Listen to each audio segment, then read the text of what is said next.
ત્રેતા જતો રહ્યો, આખો દ્વાપર ગયો, 8,64,000 વર્ષ ગયા, અને પછી જ્યારે કળિયુગ અને એમાં ભગવાન લકુલિશનો કેવી રીતે અવતરણ થયું હું ટૂંકમાં વર્ણવીશ આપની સામે. અત્રિ ગોત્રના બ્રાહ્મણ હતા, વિશ્વરૂપ અને સુદર્શના બંને. એમને ત્યાં ચૈત્ર 14 મધ્યરાત્રિએ એક બાળકનો જન્મ થયો. પછી 4-5 મહિના વીતા હશે અને શ્રાવણ મહિનો આવ્યો, ચૈત્રથી શ્રાવણ સુધીમાં. શ્રાવણની માં એક સૂર્યગ્રહણ આવતું હતું, એટલે વિશ્વરૂપે સુદર્શનાજીને કહ્યું કે મારે કુરુક્ષેત્રમાં અક્ષુણ પુણ્ય કરવા જવું છે, તીર્થયાત્રાએ જવું છે. તો કે તમે જઈ શકો છો. દાદાજીએ પોતે સુદર્શનાજીના બહુ વખાણ કર્યા છે સ્કંદ પુરાણમાં. એટલે પછી પણ એમ કે એક વાત છે કે એમણે સુદર્શનાજીને સૂચના આપી કે નિયમિત જે સૂર્યોદય પહેલાનો યજ્ઞ, બપોરનો યજ્ઞ અને સૂર્યાસ્ત સમયના યજ્ઞો, પંચદેવ યજ્ઞ અને અભ્યાગતો એટલે અતિથિનું સ્વાગત કરજે, આટલો મારો આદેશ છે. બીજી બધી સૂચના આપી. સુદર્શનાજીએ કીધું કે ચોક્કસ થશે. વિશ્વરૂપજી નીકળી ગયા યાત્રાએ કુરુક્ષેત્રની. 2-3 થોડા ટાઈમ ગયો, શ્રાવણ મહિનો આવ્યો, એટલે બ્રાહ્મણો પાસે સુદર્શનાજી યજ્ઞ કરાવતા હતા. એક દિવસ બધા યજ્ઞના બધી સામગ્રી, તમામ સામગ્રી, ઘી, બધી જ વસ્તુ મૂકીને બ્રાહ્મણને સુદર્શનાજી આમંત્રણ આપવા ગયા. આવીને જોયું બ્રાહ્મણ સાથે તો યજ્ઞ થઈ ગયો હતો. સાથે સાથે એમણે યજ્ઞની સામગ્રી પર દ્રષ્ટિ કરી તો ખબર પડી કે આ બધી સામગ્રી એમની ઉપયોગ થઈ ગઈ હતી. એટલે એમને અચંબો લાગ્યો કે આ કોણે યજ્ઞ કર્યો હશે. એમને એમ થયું કે પિતૃદેવ યજ્ઞ કરી ગયા હશે, કોઈ દેવ આવીને કરી ગયો હશે, કોઈ સિદ્ધ આવીને કરી ગયું હશે, અગ્નિદેવ ખુદ આવીને કરી ગયા હશે.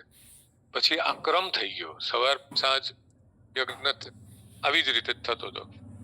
સુદર્શનાજી ચિંતિત હતા કે હવે શું કરવું. એમાં સમય થઈ ગયો વિશ્વરૂપજીનો આવવાનો. એટલે વિશ્વરૂપ આવ્યા. આવીને એમણે પૂછ્યું કે તે બધું કર્યું હતું, બધું યજ્ઞ ને બધું? તો કે હા, બધું કર્યું હતું. પછી કહ્યું કે તમે મને એક વચન આપો, એમ કે કોઈને નહીં કહેવાનું. તો કે હા. એને આખી ઘટના કહી કે કઈ વાંધો નહીં, હું સાંજે જોઉં છું અને પછી આપણે નક્કી કરીએ. એટલે વિશ્વરૂપજી પડોશીના ઘરમાં સંતાઈ ગયા અને રાત થઈને જેવું સવાર થઈ એટલે યજ્ઞનો સમય થયો. એટલે જે પેલું બાળક હતું 6-7 મહિનાનું તો 5-1 મહિનાનું ઊભું થયું અને યજ્ઞ કરવા માંડ્યું. યજ્ઞ પત્યો એટલે વિશ્વરૂપજીને સુદર્શનાજી બાળક પાસે ગયા અને કહ્યું તું આટલો બધો યજ્ઞ કરે છે, તને થાક નથી લાગતો? તમે કોણ છો? આવું કહ્યું એટલે બેશુદ્ધ થઈ ગયું બાળક. બાળક બેશુદ્ધ થઈ ગયું એટલે એ લોકોને એવું લાગ્યું કે આ બાળક મૃત થઈ ગયું છે. એટલે એને દેવખાત સરોવર હતું બાજુમાં, એમાં એ લોકોએ વહેતું કરી દીધું. વહેતું કરીને ઘરે આવ્યા, દુઃખી હતા ખૂબ. અને ફરી બધા બ્રાહ્મણો કેવા આવ્યા કે ભાઈ પેલું બાળક તો પુનર્જીવિત થયું છે. પાછા એ લોકો ગયા તો સમસ્ત ઋષિગણ, સમસ્ત બ્રહ્માંડના સમસ્ત દેવતા એમને પૂછતા હતા કે તમે કોણ છો? એટલે એમણે કહ્યું હું પ્રાણરૂપ છું, હું સર્વવ્યાપી મહેશ્વર છું. આપણા દાદા ગુરુની વાત છે. હા, ગુરુદેવ પાસે તો ઓછામાં ઓછા 7 વાર આવ્યા છે અને ગુરુદેવે તો કહ્યું હું એકાંતે રહું છું પણ એકલો રહેતો નથી, મારી સાથે છે કોઈ કોઈને કહેતો નથી. ગુરુદેવે કહ્યું હતું એક વાર. અને બીજું તમને કહું, બાપુજી ને ગુરુજી એમના જ પુત્ર હતા, એમના જ અંશ હતા. તો જ આ રીતે આવે, વ્રજ યાત્રા કરાવે, તો જ આ રીતે એમની સાથે રહે. એટલે એમને પછી ઋષિ મુનિઓ એમનું નામ આપ્યું લકુલિશ, કારણ કે હાથમાં લકુલ દંડ હતો એટલે લકુલિશ નામ આપ્યું. એ એમણે અવતાર આખો લીલા કરી ભગવાન લકુલિશે, અને કાયાવરોહણ કેવું હતું જ્યારે ભગવાન લકુલિશે કરી એનું બાપુજીએ ધ્યાનમાં જે જોયું હતું એનું વર્ણન છે, હું વાંચી સંભળાવું છું બાપુજીના જ શબ્દોમાં, તો મજા આવશે. એટલે આજે આપણે ભગવાન લકુલિશના કાયાવરોહણની કલ્પના કદાપી ન કરી શકીએ. તે કાળે આ કાયાવરોહણ ભારત વર્ષની આંખો જેવું હતું. અહીંથી જ આર્ય સંસ્કૃતિનો મહાપવિત્ર પ્રવાહ સમસ્ત વિશ્વમાં પ્રવાહિત થયો હતો. આ કાયાવરોહણમાં દેશ દેશના યાત્રીઓની એક મોટી વણઝાર નિરંતર પ્રવેશ્યા કરતી હતી. દેશ દેશના યાત્રીઓની, આ 5000 વર્ષ પહેલાની વાત છે. અહીં અનેક યજ્ઞશાળાઓ, ધર્મશાળા, ગૌશાળાઓ હતી. આ વિશાળ નગરીની ગલીએ ગલીઓમાં ગજરાજને ડરાવે એવા મહાકાય નંદીઓ ઘૂમતા હતા. મોટા મોટા બજારો હતા. એમાં સંસાર ભરની કોઈ પણ વસ્તુ અહીં મળી શકતી હતી. દુનિયાની કોઈ પણ ચીજ ત્યાં મળતી હતી. અહીં આ સ્થળે અનેક મુકુટધારી રાજા મહારાજાઓ આવતા હતા. ભગવાન લકુલિશના પુનિત પાદ પદ્મોમાં આડોટતા હતા. આ સ્થળે ભારત વર્ષના ખૂણે ખૂણેથી અનેક જ્ઞાન પીપાસુ મહાપંડિતો આશામાં દોડી આવતા હતા અને ધરાઈને જ્ઞાનામૃત પાન કરતા હતા. અહીં કેવલ સંસ્કૃત મહાવિદ્યાલયો હતા અને તેમાં જ્ઞાનનો મહાસાગર ઉછળી રહ્યો હતો.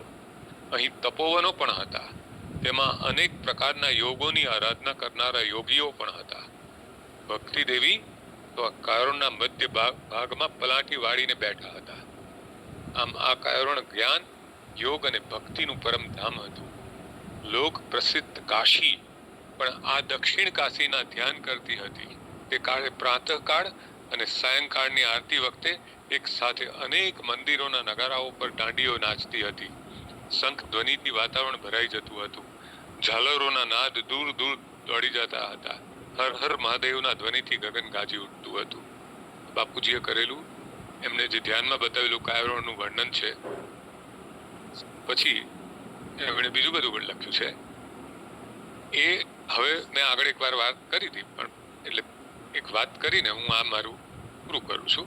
એટલે આ દાદાજીનું મેં આપને કહ્યું હતું કે જ્યારે દાદાજીએ અવતાર કાર્ય પૂરું કર્યું અને એમને લાગ્યું કે મારે અહીંયાથી જે મારું દ્રશ્ય રૂપ છે એમાંથી મારે સંકેલવું પડશે. એટલે એમણે બધા જ શિષ્યાઓને, જે મુખ્ય શિષ્યાઓ હતા, એમને બોલાવીને બ્રહ્મેશ્વર યોગ મંદિરમાં ભેગા કર્યા સાંજે આરતી વખતે. અને આરતી વખતે ભેગા કરીને એમણે કહ્યું, અંદરથી દરવાજો બંધ કરવામાં આવ્યો મંદિરનો. પછી ભગવાન લકુલિશે કહ્યું, મારું કાર્ય પૂર્ણ થયું છે, હવે હું વિદાય લઉં છું. જાણે બધાના મસ્તક પર વીજળી તૂટી પડી. બધાને એવું થયું કે આ શું થયું. સર્વને વાત્સલ્ય ભરી દ્રષ્ટિથી નિહાળી ભગવાને પુનઃ કહ્યું, હજી તમારી જીવન યાત્રા અધૂરી છે. શિવ ભક્તિ કરતા કરતા, સનાતન ધર્મનો પ્રચાર પ્રસાર કરતા કરતા, પવિત્ર પ્રચાર કરતા તમારે બધાએ શેષ જીવન યાત્રા સંયમ અને સદાચાર પૂર્વક પૂર્ણ કરવાની છે. પહેલો આદેશ. એમાંથી ત્યાં દેવદાસીઓ હતી. એમાં 2 દેવદાસીઓ રડવા માંડી. 2 દેવદાસીઓ કહ્યું,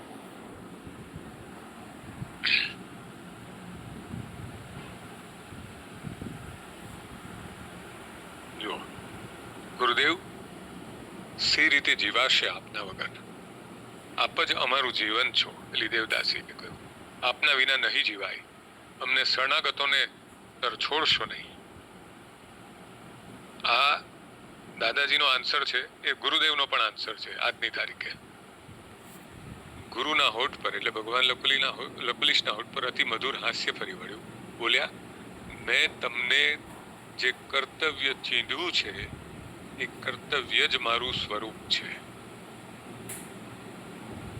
મેં તમને જે કર્તવ્ય ચીંધ્યું છે એ કર્તવ્ય જ મારું સ્વરૂપ છે.